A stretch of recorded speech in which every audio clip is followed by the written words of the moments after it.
ପରେ ପତ୍ନୀଙ୍କ ଠାରୁ ଅଲଗା ହୋଇଛନ୍ତି ସେଲିବ୍ରିଟି ସେଫ୍। ସେ ଏମିତି ଜଣେ ଚର୍ଚ୍ଚିତ ସେଫ୍ ଯାହାଙ୍କୁ ଆପଣ ସୋସିଆଲ ମିଡିଆରେ ଅନେକ ବାର ଦେଖିବାକୁ ପାଇଥିବେ।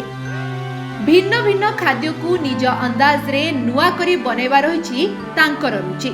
ତାଙ୍କୁ କେବଳ ଆମ ଭାରତରେ ନୁହେଁ ଦେଶ ବିଦେଶରେ ବି ଅନେକ ଲୋକ ଜାଣନ୍ତି।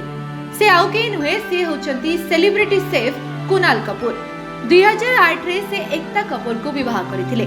କୁନାଲକୁ ଏବେ 44 ବର୍ଷ। ସେ ଦିଲ୍ଲୀରେ ରୁହନ୍ତି। ପିଲାଟି ଦିନରୁ ତାଙ୍କୁ ରୋଷେଇ କରିବାର ଅନେକ ସଉକ ଥିଲା। ଏହି କାରଣରୁ ସେ ସେଫ୍ ହେବେ ବୋଲି ନିଜର କ୍ୟାରିୟର ଆରମ୍ଭ କରିଥିଲେ। ଦେଶ ବିଦେଶରେ ତାଙ୍କର ଲୋକପ୍ରିୟତା ବଢିବାକୁ ଲାଗିଥିଲା। ସେ ଜଣେ ସେଲିବ୍ରିଟି ଜଜ୍ ହୋଇଥିବା ବେଳେ ମାଷ୍ଟର ସେଫ୍ ଇଣ୍ଡିଆର ଜଜ୍ ଭାବେ ଅନେକ ଥର କାମ କରିଛନ୍ତି। ଇନଷ୍ଟାଗ୍ରାମରେ ତାଙ୍କର 3 ମିଲିୟନରୁ ଅଧିକ ଫଲୋଅର୍ସ ମଧ୍ୟ ରହିଛନ୍ତି। ହେଲେ ବିବାହର 4 ବର୍ଷ ପରେ ଦୁହେଁ ପୁତ୍ର ସନ୍ତାନର ପିତାମାତା ମଧ୍ୟ ହୋଇଥିଲେ। କିନ୍ତୁ ସେମାନଙ୍କ ମଧ୍ୟରେ ଧୀରେ ଧୀରେ ସମ୍ପର୍କ ବିଗିଡ଼ିବାରେ ଲାଗିଲା। ଏପରିକି ଏକତା ତାଙ୍କ ବାପା ମାଙ୍କୁ ଅସମ୍ମାନ କରୁଥିବା କୁନାଲ ଅଭିଯୋଗ ଆଣିଥିଲେ। ପାରିବାରିକ କୋର୍ଟରେ ଛାଡ଼ପତ୍ର ଆବେଦନ ଖାରଜ ମଧ୍ୟ ହୋଇଥିଲା। ଏହାପରେ ସେ ଦିଲ୍ଲୀ ହାଇକୋର୍ଟର ଦ୍ୱାରସ୍ଥ ହୋଇଥିଲେ।